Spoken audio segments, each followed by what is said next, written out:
오늘 우리 함께 은혜 나눌 말씀은 고린도전서 15장 12절로 13절입니다.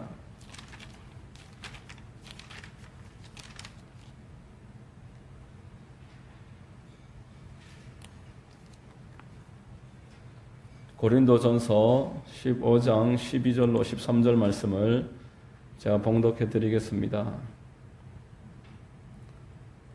그리스도께서 죽은 자 가운데서 다시 살아나셨다 전파되었거늘 너희 중에서 어떤 사람들은 어찌하여 죽은 자 가운데서 부활이 없다 하느냐. 만일 죽은 자의 부활이 없으면 그리스도도 다시 살아나지 못하셨으리라. 아멘. 할렐루야. 부활절 예배에 나오신 여러분들 주님 이름으로 환영하고 축복합니다. 우리 옆에 분과 한번 인사하겠습니다. 참 잘 오셨습니다. 참 잘 오셨습니다. 만나서 반갑습니다. 저는 봉독해드린 고린도전서 15장 12절로 13절 말씀을 통해서 죽은 자 가운데서 다시 살아나셨다. 이와 같은 제목의 하나님의 말씀을 전하겠습니다. 성령께서 여러분 모두에게 큰 축복과 은혜 더해 주시기를 바랍니다. 여러분, 사람들이 부활이 없다라고 말을 합니다. 모르니까 없다고 말하는 편이 더 쉬울 것입니다. 교회를 다녀볼래라고 말하는 것과 예수님이 부활하셨다라고 말하는 것은 전혀 차원이 다른 것입니다. 교회를 다니는 것은 절이나 다른 종교에 다니듯이 한번 가볼 수도 있는 문제입니다. 또 한번 갔다가 딱히 문제가 없으면은 계속 다닐 수도 있습니다. 그렇지만 부활을 믿는다라는 것은 영적인 일입니다. 인간의 차원을 뛰어넘는 일이고 이 세상 저 바깥에 속한 일입니다. 예수께서 부활하셨다라는 말은 불신자들로서는 도무지 알 수가 없는 말인 것입니다. 교회가 아니고서는 어디서도 들을 수 없는 말이 부활입니다. 흔히 십자가니 고난이니 부활이니 이런 말만 하지 않더라도 기독교가 지금보다 더 많은 사람들에게 전파되었을 것인데 왜 그렇게 거북스러운 말을 하는지 말하는 사람들도 있고, 또 처음에는 도덕적인 대화를 조금씩 하다가 이제 어느 정도 소화시킬 만큼 믿음이 생겨지면은 그때서 십자가, 부활, 영생, 천국 이런 일들을 이야기하는 것이 좋겠다라고 말합니다. 부활은 불편하다는 것입니다. 믿기가 어렵다라는 것입니다. 옛날이나 지금이나 부활이라는 주제는 사람들이 꺼리는 주제인 것입니다. 심지어 예수님과 3년 동안 함께 동고동락했던 제자들마저도 이 부활에 관해서는 무지했습니다. 예수님이 가끔 십자가에 관해서 이야기라도 하려고 하면은 두려워했습니다. 묻기를 꺼려했다고 성경에서 알려주고 있습니다. 신앙에는 부활신앙과 육신적인 신앙이 있습니다. 하나님으로부터 상을 받되 지금 내가 살아있을 때 현세에서 상을 다 받아야 한다라고 그렇게 말하는 사람이 있고, 내세에서 받기 위해서 할 수만 있으면은 이 상을 뒤로 미루는 편이 낫다라고 믿는 사람들이 있습니다.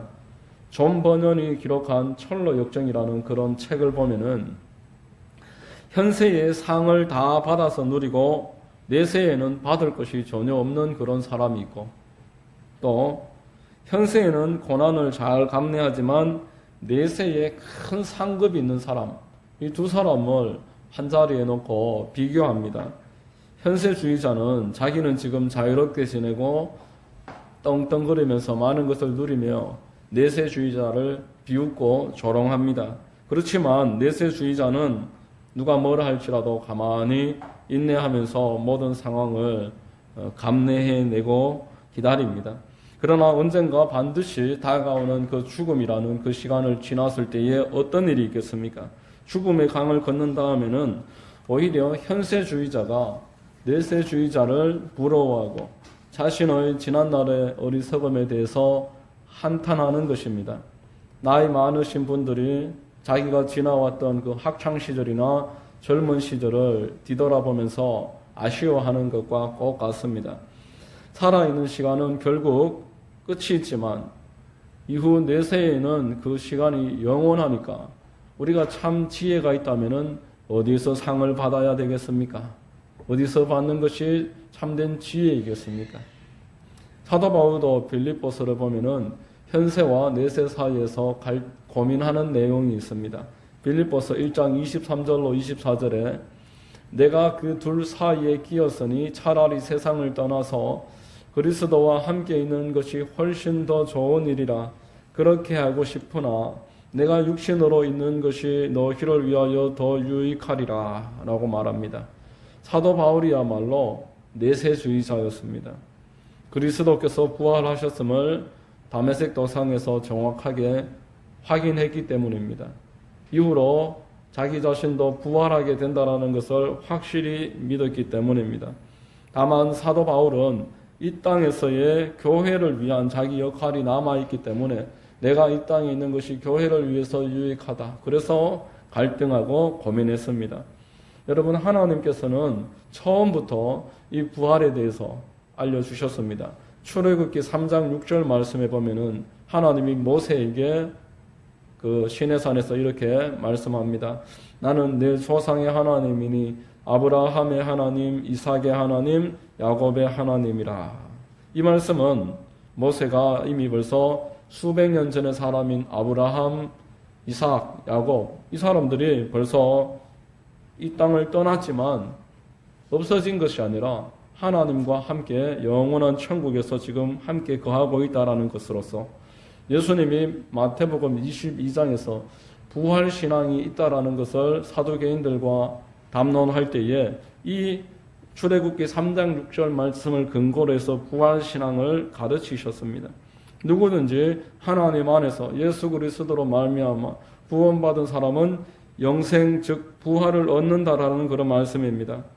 하나님을 부인하면서도 내가 살아있다라고 착각하고 살아가는 사람들, 이 땅에서 하나님을 모르고 살면서도 내가 왕성하다, 지혜롭다, 모든 것을 가졌다라고 의시되고 있는 사람들 가운데 진실하게 어떤 형편, 어떤 처지에 있든지 하나님을 굳세게 믿은 사람들만이 부활하게 되고 그 사람들이야말로 진정 그때나 지금이나 영원히 살아있는 참된 사람이다. 이것을 부활신앙을 알려주시면서 말씀을 했던 것입니다. 이처럼 신약성경뿐만 아니라 구약성경에서도 부활에 관해서 수없이 말씀을 하셨습니다. 부활을 빼버리면은 신앙에서 남는 것은 아무것도 없습니다. 초대교회의 사도들이 한결같이 전했던 것도 부활입니다. 스스로 목숨을 끊은 가룟 유다, 그를 대신해서 사도 한 사람을 뽑아야 하는 이유를 이렇게 말했습니다. 사도행전 1장 23절에 베드로가 말합니다. 항상 우리와 함께 다니던 사람 중에 하나를 세워 우리와 더불어 예수께서 부활하심을 증언할 사람이 되어야 하리라 이렇게 말했습니다. 부활할 사람이 되게 하여야 하리라.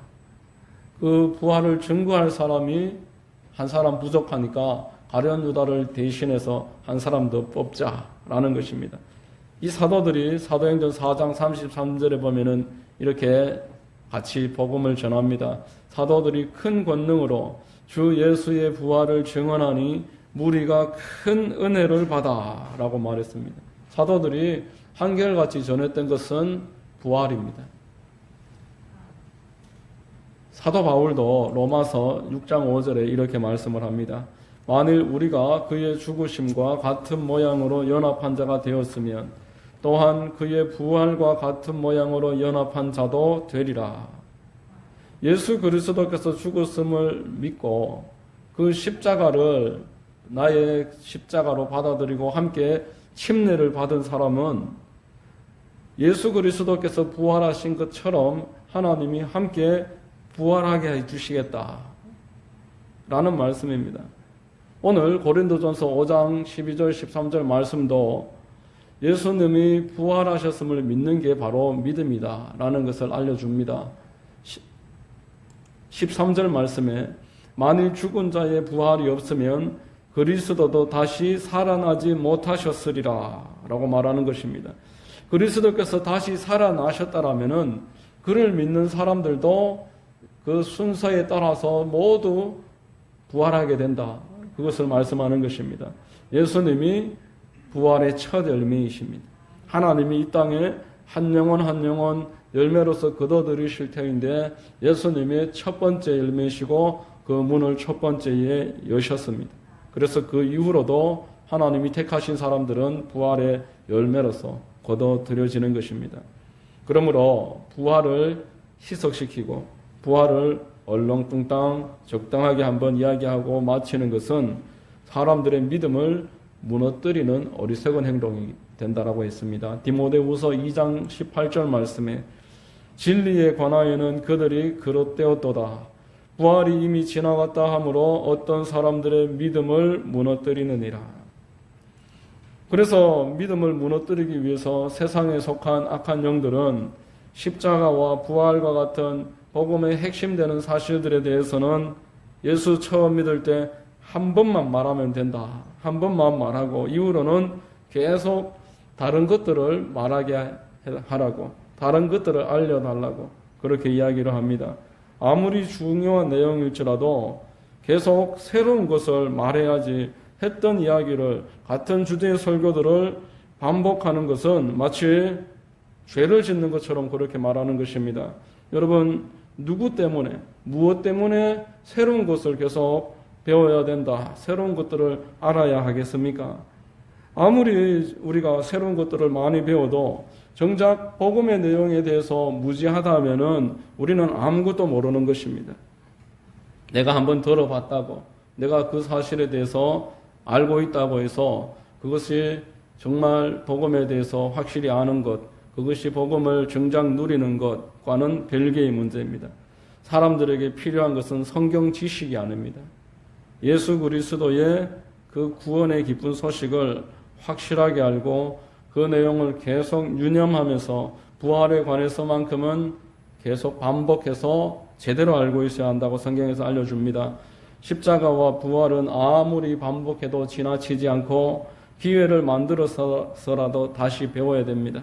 그래야지 그 믿음이 날로 날로 새로워지고 믿음이 떠내려가지 않게 된다라는 것입니다.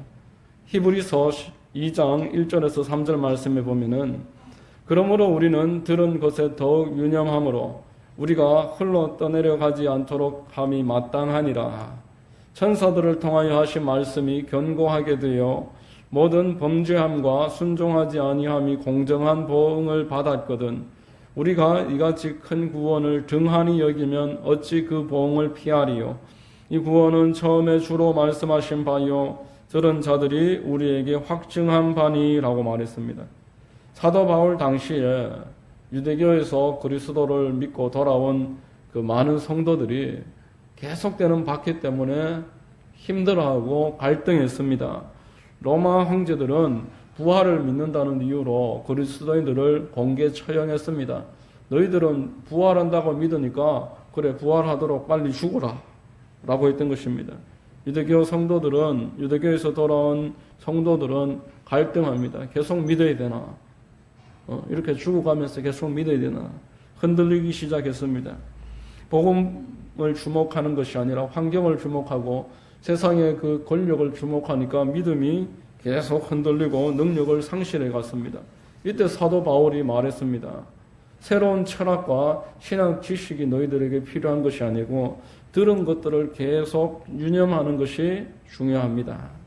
한 번도 들어보지 못한 새로운 메시지로 우리가 뭔가 새로운 것을 깨달아야 되는 것이 아니라 하나님이 처음부터 알려주신 이 큰 구원에 대한 소식을 계속 반복해서 중요하게 여기고 배워가야 한다라는 것입니다. 이제 곧 괜찮아질 테니까 참읍시다 이렇게 이야기한 것이 아닙니다.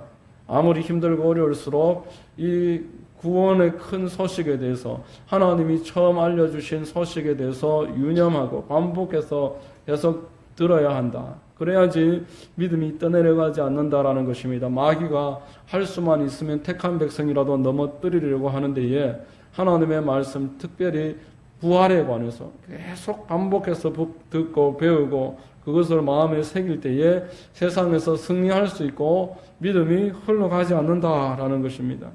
여러분, 신앙생활을 하다가 확신이 흔들리고 내 삶의 염려와 근심이 더 많아질 때에 그럴수록 더 구원의 말씀, 복음의 말씀, 부활에 관해서 배워야 합니다. 복음의 변두리에 관한 내용들, 병고침, 축복, 그리고 기도응답, 이런 것들을 대단히 중요한 것이고 하나님이 주신 선물인 것은 물론입니다. 그렇지만 그것은 복음의 변두리에 해당하는 내용들입니다. 오히려 힘들고 어려울수록 더 복음을 주의하고 더 부활에 대해서 마음을 쓸 때에 하나님이 우리를 얼마나 사랑하시는지 그것을 깨닫게 됩니다. 나를 향하신 하나님의 전체 큰 계획이 무엇인지 그것을 바라보는 그런 눈이 뜨여지는 것입니다. 세상에서 겪는 고난이 잠깐 겪는 것이며 그것은 가벼운 것이라고 사도 바울과 같은 고백을 할 수 있게 되는 것입니다. 고린도후서 4장 17절로 18절에 사도 바울은 이렇게 말했습니다. 우리가 잠시 받는 환난에 경한 것이 지극히 크고 영원한 영광에 중한 것을 우리에게 이루게 함이니 우리가 주목하는 것은 보이는 것이 아니요 보이지 않는 것이니 보이는 것은 잠깐이요 보이지 않는 것은 영원함이라. 여러분, 세상을 이기고 우리의 환난에 대해서 바른 인식을 갖게 해주는 것은 하나님이 주신 영원한 선물, 부활이라는 것입니다. 이 부활이야말로 세상을 이길 수 있는 힘이며 능력이 되는 것입니다. 히브리서 11장 35절 말씀 우리 같이 한번 읽어보겠습니다. 시작. 여자들은 자기의 죽은 자들을 부활로 받아들이기도 하며 또 어떤 이들은 더 좋은 부활을 얻고자 하여 심한 고문을 받되 구차히 풀려나기를 원하지 아니하였으며 라고 말합니다. 여러분, 성도들에게도 이 땅의 삶의 고난은 현실입니다. 이 땅에 살면서 어려운 일들과 고통의 시간이 성도들에게도 시시각각 찾아오고 있습니다. 이 고난에 관한 성경적인 대답은 부활이다라는 것입니다. 더 좋은 부활이 우리에게 남아있다. 하나님이 우리를 향해서 가지고 계신 궁극적인 해답은 더 좋은 것이다. 우리는 영원한 복이 남겨져 있는 사람이다. 이것이 우리가 성도로서 이 땅에서 휩쓸려 가지 않고 끝까지 믿음을 지키면서 성도다운 성도로 살아갈 수 있는 유일한 첩경인 것입니다. 더 좋은 부활이 여러분들을 향해서 남아있다는 것을 꼭 기억하시기를 주의 이름으로 축원드립니다. 여러분, 어떤 목사님이 이렇게 이야기하시는 것을 듣고 많이 공감을 했습니다. 당신이 섬기던 교회에 어떤 청년이 바르게 잘 자라서 직장도 가지고 결혼도 했습니다. 그 부모님도 그 교회에 중직으로 잘 섬기고 계시고 그도 그 교회에서 뿌리 내리고 성가대원도 하면서 신앙생활을 잘 했습니다. 그런데 하루는 주일날 예배를 마치고 이제 밤이 깊었습니다. 새벽이 다가오고 있었는데 급하게 전화가 한 통 오는 겁니다. 그 성도의 어머니 권사님이셨습니다. 어머니 권사님이 급하게 전화가 오셔서 하는 말씀이 아들이 예배를 잘 드리고 집에 가서 쉬다가 갑자기 쓰러져서 병원으로 옮겼는데 심장마비로 숨졌다라는 것입니다. 그 말을 듣는데 숨이 턱 막히면서 말을 제대로 할 수가 없었다고 합니다. 무엇으로 그 가정을 위로할 것입니까? 이 세상에 어떤 것으로 이 상황을 납득시킬 수가 있겠냐는 것입니다. 예배를 잘 드리고 평생 교회에서 신앙생활 잘 하다가 저녁에 결혼도 했는데 이제 가정을 꾸리고 살아가는데 길을 가다가 턱 쓰러지는 그런 경우는 제가 실제로 같은 교회 성도 중에서 본 적도 있습니다. 그런 일들이 왜 없겠습니까? 여러분, 세월호가 침몰할 때 한 학교의 고등학생 한 학년 전체가 그 배 속에 있었는데 그 중에 신실하게 예수님을 잘 믿는 아이가 왜 없었겠습니까? 예수님을 잘 믿는 가정에 그 착실하게 잘 자라고 있던 고등학생 자녀가 그 안에 왜 없었겠습니까? 지금 우크라이나 전쟁 가운데에 민간인들 물론이고 어린아이들까지 무차별로 학살당하고 있다는 그러한 보고가 신문을 통해서 올라오고 있습니다. 여러분, 우크라이나에는 그리스도인들이나 교회가 없습니까? 그들은 하나님이 그 교회를 포기하셨습니까? 그 안에도 예수님을 믿고 하나님께 날마다 기도하면서 예배드리는 사람들이 있습니다. 그러므로 믿는 사람들이 궁극적으로 가져야 될 소망은 부활뿐인 것입니다. 하나님이 우리에게 예비해 놓으신 것은 더 좋은 부활이라는 것입니다. 언제가 그 시간으로 다가올지는 아직도 아무도 알 수가 없지만 결국 시시각각으로 우리 인생이 끝나는 시간에 하나님이 예비해 놓으신 것이 있는데 부활이라는 것입니다. 그러므로 그 시간이 다가온다고 해서 그 시간 자체를 원망하고 불평하고 낙담하고 그 가운데서 우리가 쓰러진다면은 하나님의 뜻에서 이탈하는 것이므로 그 전에 부활에 대해서 날마다 유념하고 하나님이 나를 위해서 가지고 계신 가장 궁극적인 축복은 부활이구나. 가장 좋은 것은 부활이구나. 할렐루야. 이 사실에 대해서 우리가 확신을 가지고 바라고 믿어야 되는 것입니다. 여러분, 부활은 내가 죽은 이후에 가봐야 하는 그러한 일들이 아닙니다. 지금 여러분들의 이 현세의 시간과 지금 가지고 있는 믿음과 밀접하게 연결되어 있습니다. 예수님은 당신을 하늘의 씨앗으로 비유를 하셨습니다. 요한복음 12장 24절에 내가 진실로 진실로 너희에게 이르노니 한 알의 밀이 땅에 떨어져 죽지 아니하면 한 알 그대로 있고 죽으면 많은 열매를 맺느니라. 육신이 죽음으로 동시에 우리 육신이 벗겨지고 영적인 세상이 그때부터 열린다는 겁니다. 없던 것이 아니라 이미 그 가운데 있었는데 육에 가려져 보이지 않던 것들이 육이 제거됨으로써 그대로 드러난다라는 것입니다. 헤르만 헤스는 데미안이라는 본인의 아주 대표적인 책을 쓰면서 거기에 이렇게 말했습니다. 새는 알을 깨고 나온다. 알은 세계다. 태어나려는 자는 한 세계를 부수어야 한다라고 말했습니다. 여러분, 새가 그 껍질 속에 있을 때 이 껍질 속이 전부라고 생각을 했을 것입니다.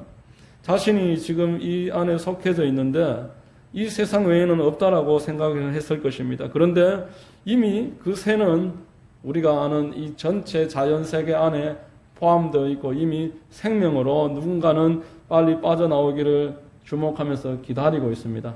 며칠 전에 누가 동영상을 하나 보내주어서 그 병아리가 껍질을 뚫고 나오는 영상을 봤는데 그 병아리는 이미 그 안에서 이 세상에 벌써 하나의 생명으로 인정을 받고 있는 병아리입니다. 죽은 병아리를 그 껍질을 깨고 나오는 것을 누가 주목하면서 지켜보지는 않을 것입니다.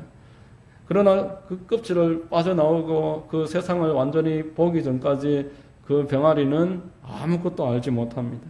어머니 뱃속에 있을 때 우리 태아가 이 세상에 대해서 다 알고 나오는 것이 아닙니다.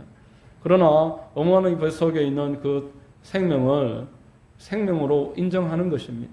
이미 생명인 것입니다. 부모가 그 아이가 오기만을 학수고대 준비하면서 기다리고 있지 않습니까?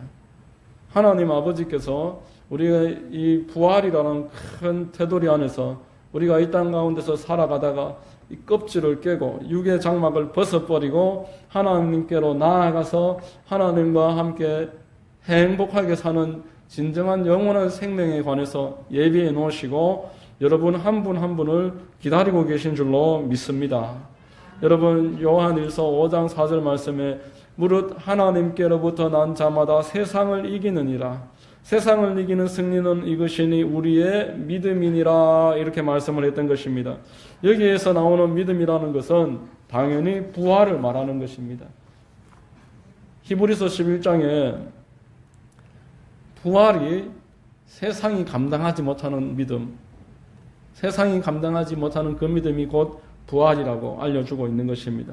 여러분 이미 하나님의 은혜 가운데 우리는 앞길이 다 정해져 있는 줄로 믿습니다. 예수 그리스도께서 먼저 가신 그 길이 우리가 따라가야 될 길이며 종국적으로 우리가 경험하게 되는 마지막 종착지이며 우리의 모습입니다. 그래서 예수님이 부활의 첫 열매가 되시는 것입니다. 그를 믿는 자는 그와 동일하게 하나님께서 부활하게 하실 것입니다. 그의 죽음 가운데 연합된 우리 그리스도인들은 그의 부활과도 함께 연합되어 있는 줄로 믿습니다. 여러분, 우리에게 있어서 가장 중요한 사실은 주께서 죽은 자 가운데서 다시 살아나셨다라는 것입니다. 이 부활절을 맞아서 여러분들에게 주께서 죽은 자 가운데서 부활하셨다. 이 진리가 마음에 분명하게 깨달아지고 이 진리가 정말 마음속으로 깊어지고 이 부활에 관해서 큰 소망을 가지면서 날마다 승리하는 은혜가 있게 되시기를 예수 그리스도의 이름으로 축원드립니다. 기도하겠습니다. 하나님 아버지 감사합니다. 부활절을 맞아서 부활에 관한 기쁜 소식을 함께 나누었습니다. 우리가 이미 이 부활에 속해 있으며 부활을 향해 시시각각 다가가고 있는 과정이며 이 부활에 대한 진리만이 세상을 이길 수 있는 힘과 하나님의 능력이 됨을 다시 한번 확실히 깨닫고 감사드립니다. 우리 여기 있는 모든 성도님들 축복해 주시고 부활에 관한 소망으로 날마다 환경을 이기고 세상을 이기고 자기 자신을 이기고 승리하며 기뻐하며 주의 뜻을 이룰 수 있도록 인도하옵소서. 예수 그리스도의 이름으로 기도드립니다. 아멘.